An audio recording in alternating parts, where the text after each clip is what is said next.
Bem-vindos à grande entrevista à África.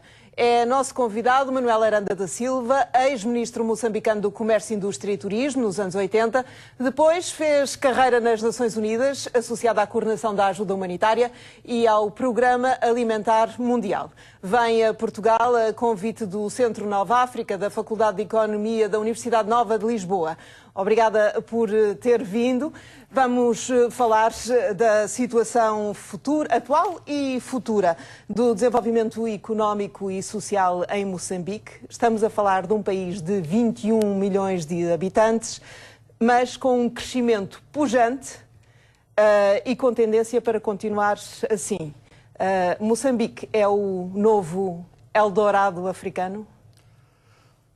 Poderá vir a ser. Eu penso que ainda não é. Estes crescimentos económicos dos últimos 10 anos, fundamentalmente, a taxas de 7%, foram provocados por dois fatores principais. Um grande aumento de consumo público e social, mas devido a transferências do exterior, de ajuda ao desenvolvimento. E, em segundo lugar, por investimento privado direto, que constitui 87% de todo o investimento privado em Moçambique. E isso mostra a fraqueza da economia atual ainda. O nível de poupança interno é muito reduzido e estruturalmente a economia tem travões que ainda existem, que são fortes. Mas mesmo assim, o FMI no ano passado considerou o desempenho económico do país extraordinário. Foi a palavra utilizada. Sem dúvida. Suster taxas de crescimento de 7% durante 10 anos é muito raro. Só poucos países em África tiveram taxas de crescimento acima de 5%, cerca de 8%. Mas a maior parte desses foi à custa de um recurso mineral, o caso de Angola, e muitos Guiné Equatorial. Moçambique não foi à custa de um recurso nos últimos 10 anos. Foi à custa de vários recursos. Mas limitados também. Limitados, mas a economia moçambicana, se pusermos num quadrante das 25 mais diversas economias da África, Moçambique está nesse grupo. Não considera que há ainda razões para euforia? A euforia é exagerada, porque a euforia deriva, de um lado, da confirmação de recursos minerais, em particular do gás na bacia de Rovuma, e do início da exploração de carvão de teto. Acompanhada exatamente deste crescimento económico, de uma situação de boa gestão macroeconómica do país. A taxa de inflação do ano passado foi das mais baixas da África, 2,7%, e um certo gestão macroeconómica muito boa. No entanto, essa euforia transforma-se em entusiasmo, em moda, mas para que Moçambique passe de um país que ainda é o país o quarto mais pobre em termos de desenvolvimento económico e social da África, para uma economia de transição para uma economia emergente, isso ainda é um caminho a percorrer. Há muitos críticos que dizem que este crescimento enorme dos países africanos, quando o PIB desses países é tão pequeno, qualquer crescimento tem um valor, uma influência enorme. O PIB de Moçambique em 87 era 5 mil milhões de dólares e hoje é 12, 13, depende se vai à contabilidade do FMI ou do Banco Mundial. Mas, portanto, 2,5 vezes o que era. No entanto, a população de Moçambique, em 1987, era 13 milhões e agora, este ano, atingirá 24 milhões. Mas, como me explicou, este é um crescimento baseado em muito poucos investimentos. Todos eles vindos de fora e apoiado apenas nos recursos naturais. O crescimento do PIB é muito derivado de 5 grandes investimentos. O primeiro, que ocorre nos anos 90 ainda, que é a Mosal, que é uma fábrica de alumínio. O gás de Inhambane, que é um investimento da Sasol, uma empresa sul-africana, que tem um pipeline para a África do Sul, e uma parte que vem para Maputo neste momento, é novo isso. do investimento nas áreas pesadas e do investimento já realizado na área do carvão e na prospecção de gás.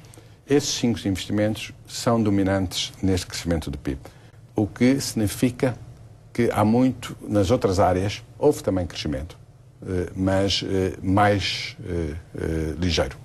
Mas dizem que, ainda sobre o carvão, dizem que Moçambique é a última reserva de carvão por explorar no mundo. Esse pode ser um potencial para enriquecimento no país? Carvão de coque, sim. Há muitas outras reservas de carvão, incluindo no Botsuana, que não estão exploradas. Há a sua potencialidade e que são maiores até que Moçambique. O que é que estão mais longe do mar ainda que as nossas. Okay. Eu penso que o carvão, a dimensão das reservas de carvão, estamos a falar de teto, porque também há reservas em Niassa que não estão tocadas e que são equivalentes, provavelmente.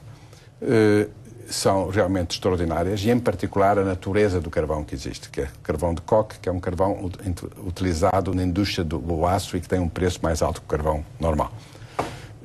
No entanto, para que essas reservas sejam riqueza, elas têm de ser vendidas, tiradas e vendidas. E, nessa direção, ainda há um longo caminho. O segundo aspecto é que o carvão, não sabemos qual é o ano de vida económica do carvão. Okay. Daqui a 40 anos, o carvão pode já não ser utilizado. Sim. Por isso, o problema número 1 de risco em termos de desenvolvimento da economia futura de Moçambique é saber qual é a velocidade e o ritmo a que os investimentos se realizam para que esse carvão se transforme em riqueza. Mas o país não corre o risco de estar a basear-se num modelo económico assente apenas numa especialização primária, não é? É um risco, mas é uma realidade que quer o carvão, quer o gás, são duas riquezas naturais de Moçambique que podem ser motores de toda a economia e da transformação da economia em desenvolvimento económico. Mas não deveria haver uma maior diversificação? Mas para haver diversificação é preciso haver uma certa investimento nas outras áreas. E é o carvão e o gás. Se houver transferências de parte da riqueza criada, porque uma parte irá para o exterior para pagar os investimentos e para o retorno dos investidores. E não é seguro ainda que isso vai acontecer. Assim como se descobre, também os investidores vão para outro sítio quando acham que há outro sítio melhor. Mas se isso acontecer, e penso que vai acontecer, uma estimativa conservadora dará ao PIB de Moçambique daqui a 18 anos pelo menos a 3 vezes e meia o que é o atual. Explicou-me que isto trata-se de investimento direto estrangeiro. Não há ainda investimento nacional? O investimento privado nacional direto estrangeiro é 87%. O privado nacional é 5%. E através de financiamento bancário, que uma parte é baseada em poupanças nacionais, mas outra parte é baseada também em financiamento externo, é de 8%, que é extremamente limitado. Portanto, tem de haver um crescimento do setor empresarial moçambicano neste processo.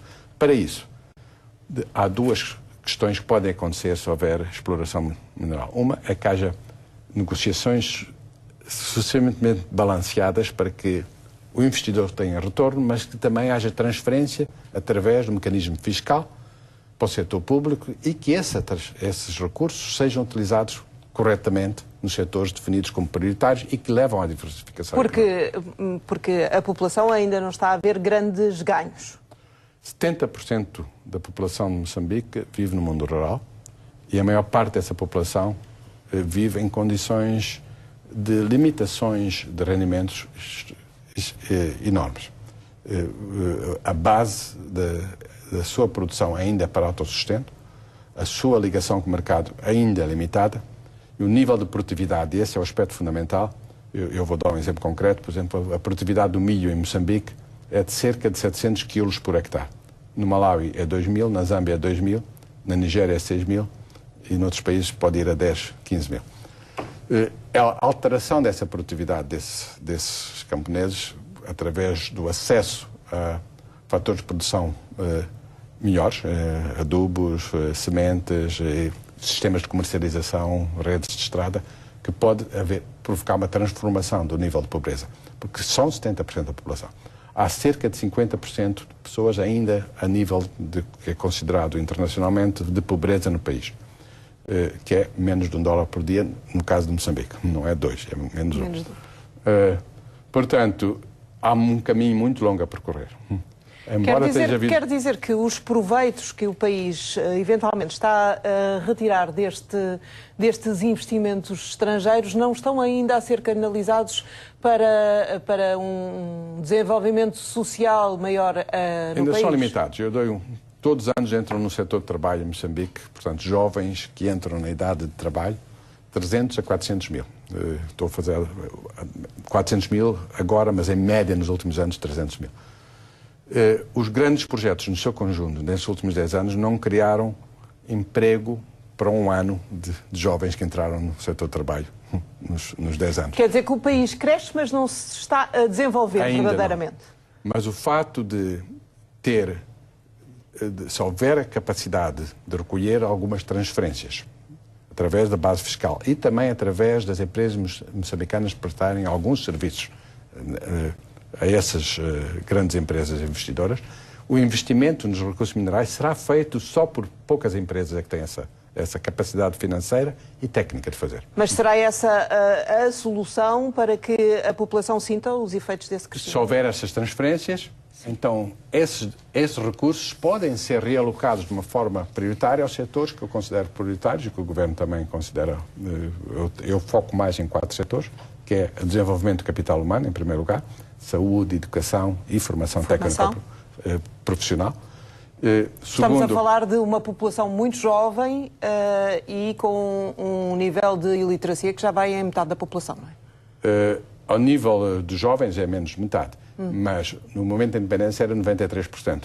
Portanto, houve um esforço de investimento enorme que se traduziu numa redução do nível de analfabetismo, da iliteracia, para 50%. Mas é fundamentalmente ainda na população adulta. Ainda há um legado da Guerra Civil e da própria situação de colonialismo. Mas ainda há jovens que não vão à escola, embora a maioria dos jovens hoje tem escola, tem acesso à educação. Mas a qualidade do ensino, a ligação do ensino às necessidades do mercado de trabalho ainda é muito deficiente. E esse é um ponto crítico. Portanto, o desenvolvimento do capital humano é fundamental. O segundo é o aumento da produtividade agrícola, através de empresas comerciais, mas através da elevação do nível de produção do chamado setor familiar, que é de 70% tem menos de 2 hectares e o resto tem de 2 a 10 hectares. Mas apesar de haver uma maioria virada para a agricultura, não há uma independência alimentar. E, portanto, o que é necessário também para chegar lá? Para haver independência alimentar, tem de haver aumento de produção e tem de haver circulação dessa produção a nível do país. Hoje em dia, trazer milho da província de Niassa para Maputo custa 3 vezes mais do que comprar milho na África do Sul ou nos Estados Unidos. O custo de transporte. Portanto, é preciso alterar isto. Isso altera-se, não quer dizer que o milho de Niassa tem de vir para Maputo, mas o milho de Niassa pode ir para Nacala e ser exportado, provavelmente, e o milho, e com esse dinheiro comprar milho para Maputo pode ser racionalmente mais económico. Mas a infraestrutura física do país, e é o terceiro ponto, que é onde é preciso haver investimento, essa transferência pode ser feita, o alargamento da infraestrutura de transporte, quer marítima, quer portuária, quer rodoviária. Os portos. Portos, caminhos de ferro e estradas. E estradas rurais. Isso é essencial. Falou-me há pouco da Guerra Civil. A Guerra Civil terminou já vai 20 anos. A paz social e a segurança num país são essenciais para que o investimento também funcione. Moçambique continua a ser um país de alto risco para investimento? De alto risco, hein? Depende de em termos comparativos. Em termos africanos não é. Em termos africanos estou-lhe não é. a falar agora de...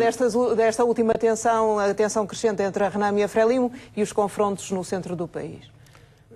Esses confrontos eu espero que acabem em breve. Ainda se faz política muitas vezes pela ameaça da violência, o que é uma infelicidade, mas a nível da opinião pública de toda a população moçambicana é toda contra qualquer grupo que ache que a violência é o caminho para qualquer solução. O trauma que houve pelo conflito interno, que foi extremamente violento durante muitos anos,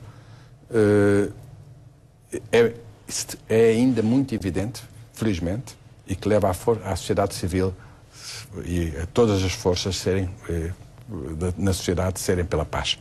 Eu penso que isso vai prevalecer e que esta tensão, como forma de fazer política, porque as eleições estão-se a aproximar, vai ser posto fim, muito em breve.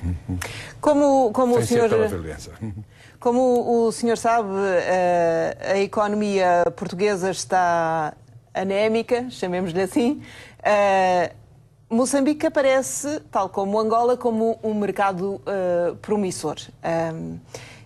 Será ou pode ser tábua de salvação para muitas empresas portuguesas? Eu penso que o investimento português em Moçambique não deve ser visto enquanto tal.